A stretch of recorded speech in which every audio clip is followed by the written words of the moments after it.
Welcome to Man Does Tech, where I solve the problems you didn't even know you had. You already have your data and a backup column. Start now by duplicating the text column to preserve originals. First action, press Ctrl+H to open, find, and replace if you want a quick removal of digits, or insert a helper column when you need controlled processing. Choose the scope, entire cell or only characters, because that decides the method.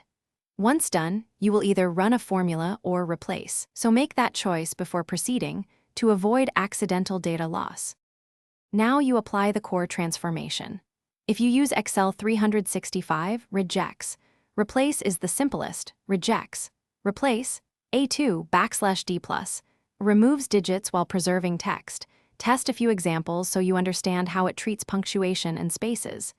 If you lack rejects, use a helper formula that iterates characters and rebuilds text without digits.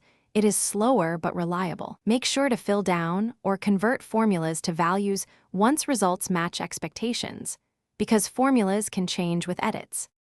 Finish by converting the processed column to static text. Copy it and paste special values over your original column, so workbook changes won't recalc or break formulas. Once done, scan for leftover punctuation or double spaces and use a quick find and replace to clean them. If numbers remain, make sure they aren't non-ASCII numerals or hidden characters. Use code and clean to identify and strip unusual characters. This one troubleshooting step solves most stubborn cases.